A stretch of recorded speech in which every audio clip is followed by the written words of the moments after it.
Right now, beneath the streets of Manhattan, sealed behind concrete and forgotten by time, there's a network of tubes. Not subway tunnels, not sewer pipes. These tubes once moved at 35 miles per hour, carrying millions of letters through the darkness, connecting the beating heart of America's postal system. For over 50 years, New York operated the world's most sophisticated underground mail highway, a pneumatic tube system that stretched across 27 miles of tunnels.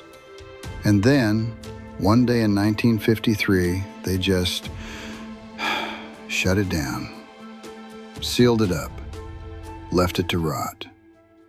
Today, most New Yorkers walk right over it without knowing it exists.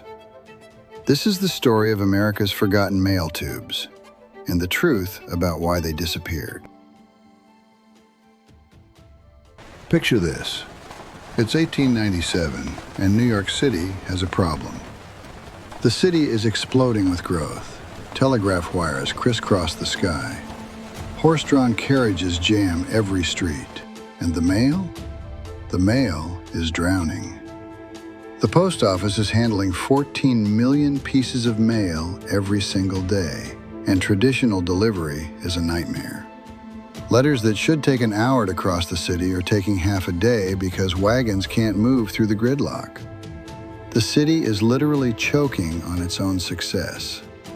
So engineers came up with something radical, something that sounds like science fiction even today.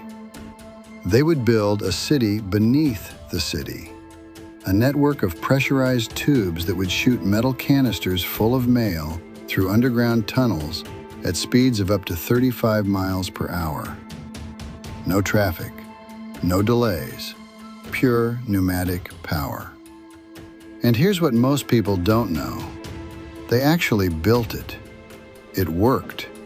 And for decades, it was the fastest mail system in the world.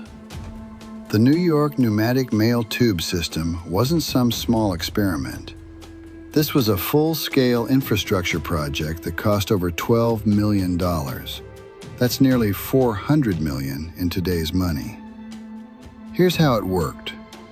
Imagine a network of cast iron tubes, each about 8 inches in diameter, running 80 feet below the streets of Manhattan.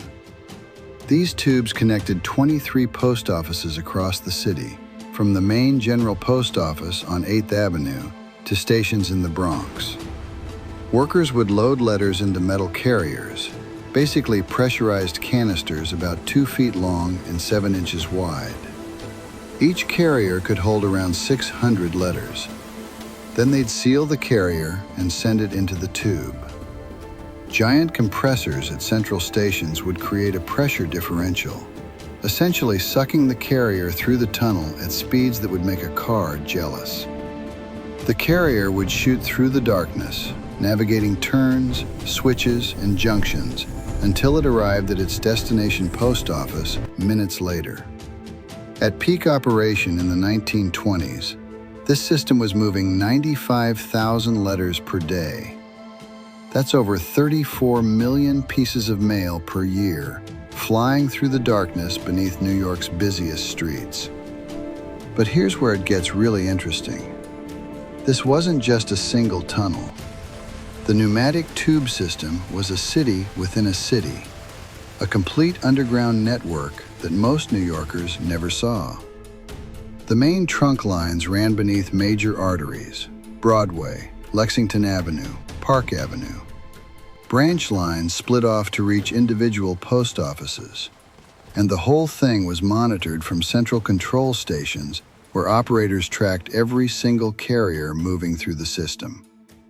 The tunnels themselves were engineering masterpieces.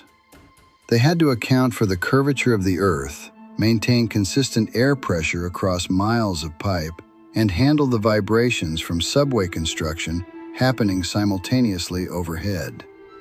And they had to do all this while working around existing infrastructure. When workers dug these tunnels, they discovered layers of New York's past. Old water mains, forgotten basements, even parts of the original Dutch settlement. They had to navigate around all of it. The construction crews worked in shifts, 24 hours a day, drilling through bedrock, reinforcing tunnels with iron, and laying what would become the fastest mail delivery system ever built. And most of it still exists down there, sealed, abandoned, frozen in time. By the 1920s, the pneumatic tube system had become essential to New York's identity. It wasn't just about speed, it was about what speed made possible. Stock market transactions that needed to reach brokers immediately. Legal documents with filing deadlines.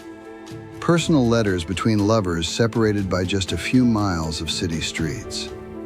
All of it shot through the tubes at superhuman speed. The system became so reliable that businesses started timing their operations around it. You could mail a letter from the General Post Office at noon and have it delivered across the city by 12:30. That kind of speed revolutionized how New York did business.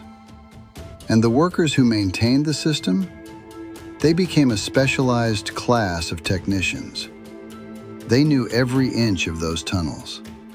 They could diagnose problems by the sound of a carrier moving through the tube. They repaired leaks in the middle of the night, crawling through narrow maintenance passages that most people didn't even know existed.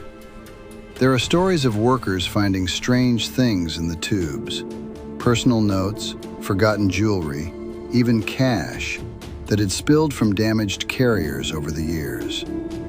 These tunnels held secrets, but the system had a fatal flaw, and it was the same thing that had made it so successful. It was too specialized. The decline started quietly. In the 1930s, two things happened that would eventually kill the pneumatic tubes: the Great Depression and the rise of automobile transportation. During the Depression, the post office started looking for ways to cut costs, and the pneumatic system, it was expensive, really expensive. The compressors alone consumed massive amounts of electricity. Maintenance required specialized crews, and every time a tube needed repair, they had to shut down entire sections of the network.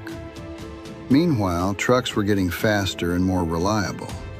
The same gridlock that had plagued horse-drawn carriages was easing as New York built wider streets and traffic systems.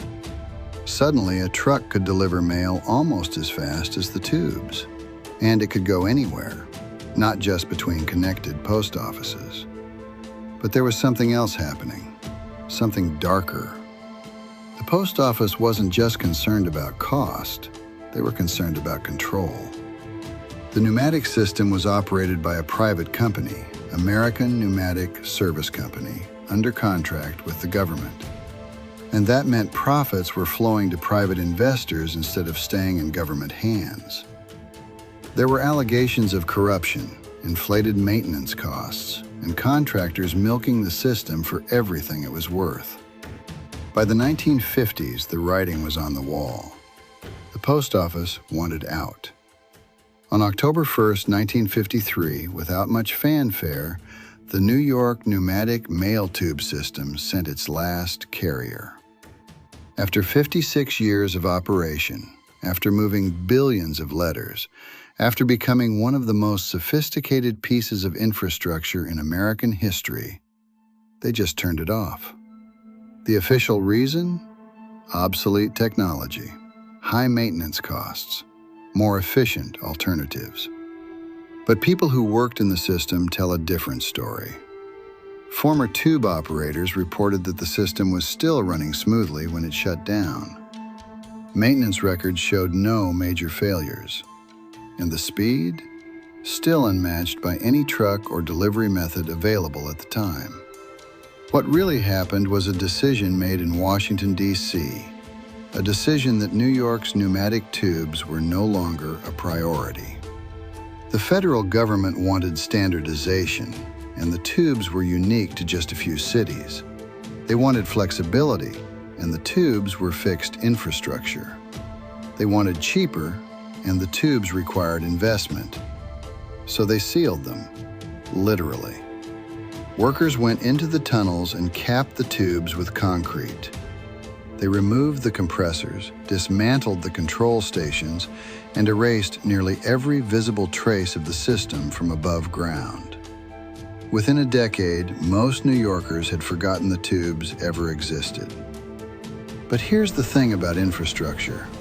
It doesn't just disappear. It can't. Those tubes are still down there.